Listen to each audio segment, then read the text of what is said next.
एक आदमी है नवाजुद्दीन सिद्दीकी। कौन है वो आदमी?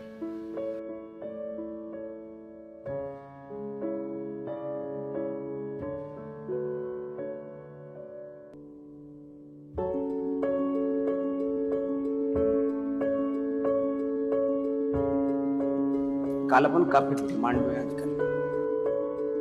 Best actor The best actor in a supporting role. in a comic role.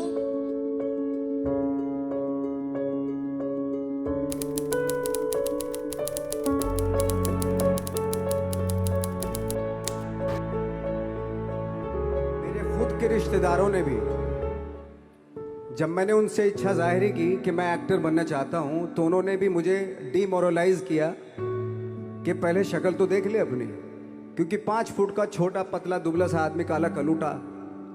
मुझे खुद को पता नहीं था कि इंडस्ट्री में मेरा क्या हाल होगा, बट एक जिद थी।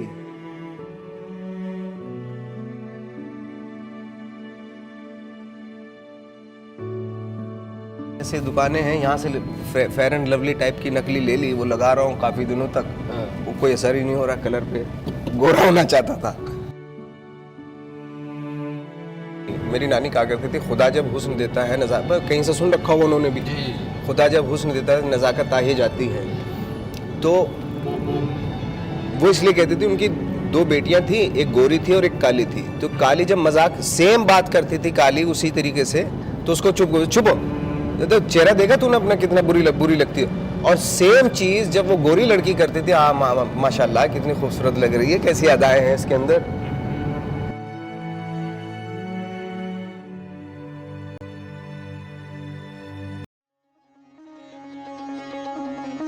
मुझे एक बंदे ने थिएटर दिखाया, तो जो एक्टर और ऑडियंस की जो केमिस्ट्री थी वो मुझे बहुत फैसिनेट की। तो मैंने डिसाइड किया कि एक्टर ही बनना है, चाहे कुछ भी हो जाए। बाकी सारे फिर मैंने जॉब भी छोड़ दिया सारे। I've always felt something special about him. In his first film, he was almost a junior artist, Sarfarosh. But that's the only junior artist I remember from the first time watch of a film. And when I met him again, I felt I'd seen him. And I told him, "तूने और क्या किया?" Then I remembered he said Sarfarosh. Then I remembered him again. We cast him in Black Friday. So he was still a good actor. After that, I've been watching him and I realized what his face can do, what he can do if you shoot him. But when you really start looking at him, he just pulls you in like that. It's almost like, and which is why camera loves him.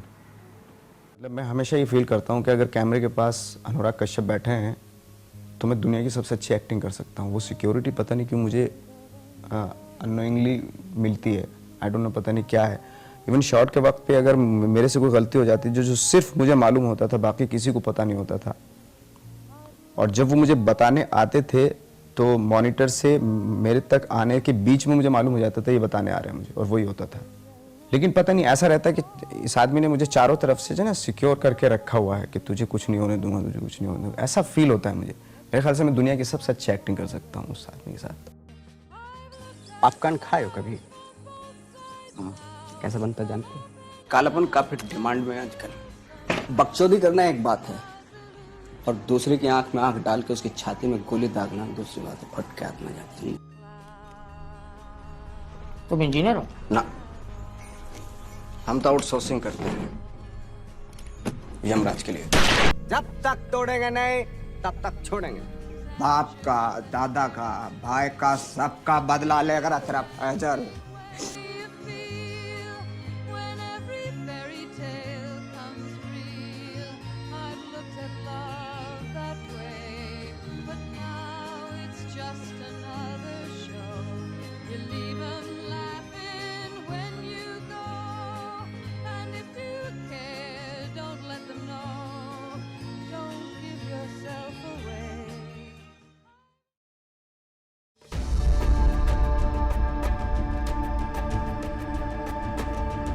ये गया तेरा cover. आप इधर देख रहे थे, वो किसी से टकरा। नवाज भाई मेरे ख्याल से मुझ जैसे सारे एक्टर्स जितने और जो अभी बेचारे मेहनत कर रहे हैं उन सब की एक इंस्पिरेशन रहे। एक वो था कि अरे यार नवाज भाई को भी कभी काम करते हुए देखना है set. Dev ji, arrest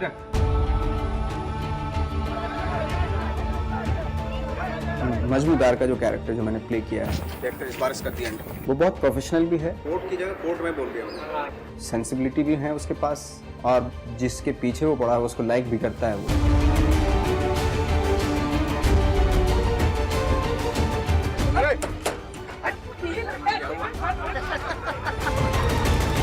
As an actor, powerful actor, give me a description of what's your background.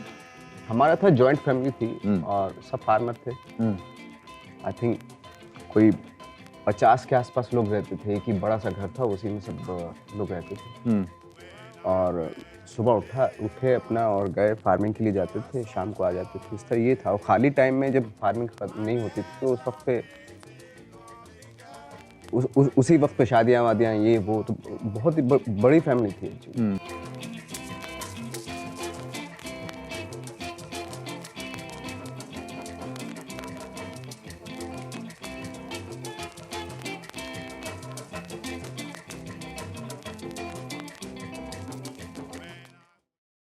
How was your relationship with your father? Father के साथ बहुत अच्छा था, लेकिन बहुत ही बात बहुत कम करते थे, क्योंकि हिम्मत नहीं होती थी उनके सामने बात करनी। अच्छा, थोड़ा डिसिप्लिन थे और बहुत ही कायदे कानून वाले इंसान थे। हाँ, और बस ऐसे ही था, ज़्यादा मतलब तो अम्मी से ज़्यादा अच्छा रिलेशन था। अच्छा, अम्मी से बहुत ज़्यादा कुछ भी बात करते हैं आपकी में? अब वो हैं अभी, अम्मी हैं, फादर नहीं? फादर नहीं।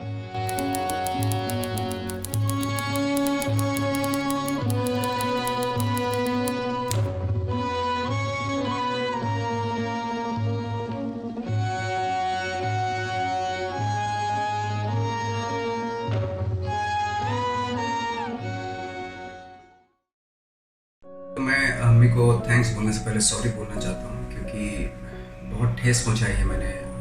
बचपन में अम्मी को बिना बताए मुंबई आ गया था, और 3 साल के बाद जब अम्मी को पता चला कि मैं मुंबई में स्ट्रगल कर रहा हूँ, तो उन्होंने कहा था कि भाई बता के चले जाते, मैं तो तब भी दुआएं मांगती तुम्हारे लिए। और मुझे मालूम है कि आपने कैसे कैसे करके हमारी पढ़ाई लिखाई की, इतना बड़ा परिवार था, इतना कुछ पैसा वैसा था नहीं हम लोगों के पास, लेकिन जिस तरीके से आपने कपड़े सी के हमारी पढ़ाई के लिए फ़ीस देती थी, अपनी ज्वेलरीज बेच के फ़ीस देती थी वो, तो आपका होना मेरे लिए एक ताकत है, एक ताकत मिलती है आपके होने से मुझे मालूम है कि जब मुझे 12 साल हो गए थे तो कुछ नहीं मिल रहा था, तो आपने एक लफ्ज़ मुझे बोला था कि 12 साल में तो कचरे के दिन भी बदलते हैं।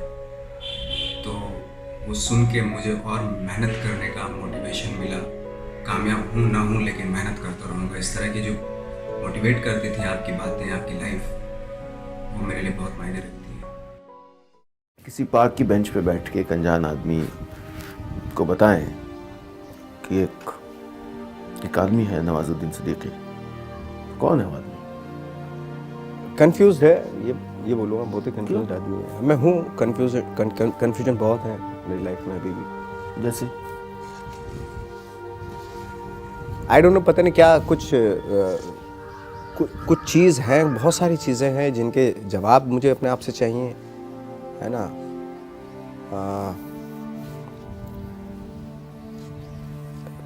मेरे थॉट जो हैं वो भी बहुत ही कोई फिक्स्ड नहीं है, कभी बहुत ही क्या सही है क्या गलत है, हमेशा ये सोचते रहता हूँ क्या गलत है क्या सही है। इस वजह से मैं कभी उस नतीजे पे पहुँचा ही नहीं हूँ कि एक्चुअली ये चीज़ ऐसी है या चीज़ ऐसी है, यू नो। आपकी अच्छाइयाँ क्या है?